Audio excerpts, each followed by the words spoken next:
जय शिव शंभू, जय मां सती, जय मां शक्ति। आज मैं आपको मंदिरों की सीढ़ियों का रहस्य बताऊंगा, मंदिरों की सीढ़ियों की महिमा बताऊंगा और मंदिर की सीढ़ियों पर चढ़ने से आपको क्या क्या फल प्राप्त होते हैं वो भी बताने वाला हूं। सर्वप्रथम मैं आपको मंदिर की सीढ़ियों का महात्म बताता हूं कि इस मंदिर की सीढ़ियों पे आप कितनी सीढ़ियों पर चढ़ते हैं तो आपको क्या क्या फल मिलता है। क्योंकि आपने देखा होगा ज्यादातर माता के मंदिरों में हजारों सीढ़ियां होती हैं और सभी माताओं के मंदिर पहाड़ों पर हैं, वहाँ पर बहुत ही लंबी चढ़ाई है, बहुत ही ज्यादा सीढ़ियां हैं। तो अब मैं आपको उन सीढ़ियों का फल बताने वाला हूँ, कितनी सीढ़ियों पर चढ़ने से आपको कितना फल मिलता है और मंदिर की सीढ़ियां चढ़ना क्यों जरूरी है। और आपको शायद ना पता हो कि मंदिर की सीढ़ियों को चढ़ने से भी आपको सत्कर्म मिलता है, आपके जीवन के सारे बिगड़े हुए कार्य बन जाते हैं और आपको सत्कर्म मिलता है। सबसे पहले मैं आपको वो फल बताऊंगा जो 1000 सीढ़ियों को चढ़ने पे मिलता है। यह प्रथम फल है जो आप 1000 सीढ़ियां अगर किसी मंदिर की पार कर लेते हैं, किसी माता के मंदिर की पार कर देते हैं या किसी भी मंदिर की पार कर लेते हैं तो आपको क्या फल मिलता है।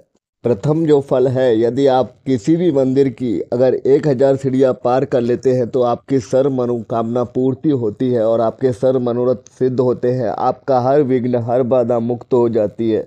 जो मंदिर की सीढ़ियां चढ़ने का दूसरा फल है वो अत्यंत उत्तम है। यदि किसी भी मंदिर की अगर आप 10,000 सीढ़ियां चढ़ लेते हैं, किसी भी तीर्थ स्थल की अगर 10,000 सीढ़ियां आप चढ़ लेते हैं तो आपके सर्व पापों का नाश हो जाता है। यदि आप जीवन काल में अपने अगर 1 लाख किसी भी धार्मिक मंदिर की या किसी भी तीर्थ स्थल की अगर सीढ़ियां चढ़ लेते हैं तो आपकी राह मोक्ष की आसान हो जाती है। तीसरा जो फल है वो अत्यंत उत्तम है। यदि आप किसी भी मंदिर की सीढ़ियां चढ़ते हैं, किसी भी मंदिर के अगर दर्शन करते हैं, सीढ़ियां चढ़कर जाते हैं तो आपके अहंकार का नाश हो जाता है और आप अत्यंत निर्मल और सौम्य हो जाते हैं। जो चतुर्थ फल है वो अत्यंत शक्तिशाली है। यदि किसी माता के मंदिर में आप सीढ़ियां चढ़ते हैं या किसी भी ऊंची चढ़ाई को चढ़कर माता के मंदिर जाते हैं तो आपके जीवन में सुख समृद्धि धन यश वैभव मिलता है और आपके जीवन में सुख की प्राप्ति होती है।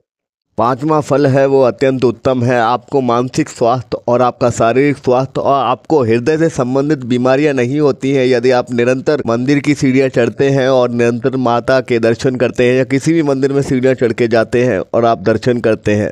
छठवां जो फल है वो शांति और सुरक्षा देता है। यदि आप किसी भी मंदिर में जाते हैं और माता के दर्शन करते हैं, सीढ़ियां चढ़ते हैं, सीढ़ियों को साफ करते हैं या चढ़ाई को चढ़कर सीढ़ियों को छूते हुए अगर प्रणाम करते हुए जाते हैं सीढ़ियों को, तो माँ आपको जीवन में सुरक्षा और शांति देती है। सातवां जो फल है वो अत्यंत प्रभावशाली है। सकारात्मक ऊर्जा बनती है शरीर में और आपकी नकारात्मक ऊर्जा का नाश होता है यदि आप मंदिर की सीढ़ियां चढ़ते हैं या किसी भी मंदिर के दर्शन करते हैं, सीढ़ियां चढ़कर जाते हैं और सीढ़ियों को प्रणाम करते हुए जाते हैं।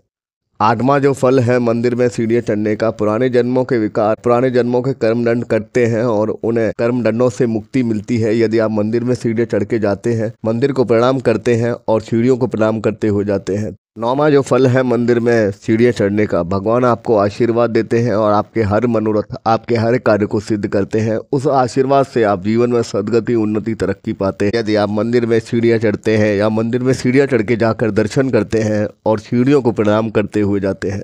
माँ की सीढ़ियां चढ़ के माँ के चरण छूने से जो 10वां लाभ है वो माँ की सीढ़ियां चढ़ने का यह है कि आपके जीवन में दृढ़ता और संकल्पता आती है। फिर उस दृढ़ संकल्प से आप जो भी कार्य करते हैं वो आपके सिद्ध होते हैं। माँ और महादेव आपके उन कार्यों में रक्षा करते हैं। जो 11वां लाभ है माँ की सीढ़ियां चढ़ने का, वो ज्ञान में अग्रसर होता है। व्यक्ति के ज्ञान के मार्ग खुल जाते हैं, अध्यात्म के मार्ग खुल जाते हैं और धर्म के कार्यों में उसको रुचि होने लगती है और वो धार्मिक कार्यों में सम्मिलित होने लगता है, धार्मिक कार्य करने लगता है और धार्मिक कार्यों में उसकी रुचि बढ़ जाती है। माता की सीढ़ियां चढ़ने का जो 12वां लाभ है वो अत्यंत प्रभावशाली लाभ है। उससे आपके रुके हुए कार्यों में आपको सफलता मिलने लगती है, आपको अकस्मात धन की प्राप्ति होती है, आपके जो बिगड़े हुए कार्य हैं, जो पुराने रुके हुए कार्य हैं वो बनने लग जाते हैं। माता की सीढ़ियां चढ़ने का जो 13वां लाभ है वो हर मनुष्य चाहता है, क्योंकि हर मनुष्य अच्छे स्वास्थ्य की कामना करना चाहता है। तो माता की सीढ़ियां चढ़ के जो माँ के दर्शन करता है, जो किसी भी मंदिर के दर्शन करता है सीढ़ियों को चढ़कर, तो उसको अच्छे स्वास्थ्य की प्राप्ति होती है, निरोगी काया का वरदान मिलता है और निरोगी काया रहती है उसकी। माता की सीढ़ियां चढ़कर जाने से जो 14 लाभ होता है माँ के दर्शन करने का, वो परिवार में सुख शांति रहती है, परिवार के सभी व्यक्ति सुख में रहते हैं, परिवार के सभी व्यक्तियों के जीवन में कोई भी संकट नहीं आता। माता की सीढ़ियों को चढ़ने से 15वां लाभ होता है, व्यक्ति की बुद्धिमत्ता तेज हो जाती है। वो किसी भी निर्णय को लेने में सक्षम हो जाता है। उसकी बुद्धि विशाल एवं तेजस्वी हो जाती है। उससे वो कोई भी निर्णय को सहजता से लेकर अपनी बुद्धि से कोई भी बिगड़े हुए कार्यों को बना सकता है। मंदिरों की सीढ़ियां चढ़ने से 16वां जो लाभ है, किसी भी तरह के डर से मुक्ति मिलती है। आपके जीवन में किसी भी तरह का भय, किसी भी तरह का डर, किसी भी तरह का विकार आपको नहीं डरा पाता। आप किसी भी तरह के डर से मुक्त हो जाते हैं। 17वां जो माता की सीढ़ियां चढ़ने का लाभ है, वो अत्यंत प्रभावशाली है। आपके 100 जन्मों के कर्म उदय हो जाते हैं और आपके सत्कर्मों की जो पूंजी है वो प्रतिदिन बढ़ती रहती है। माता और महादेव के मंदिर में या किसी भी मंदिर में जाने से आपके हर विकार मुक्त होते हैं और सत्कर्मों की पूंजी आपकी 100 गुना बढ़ जाती है।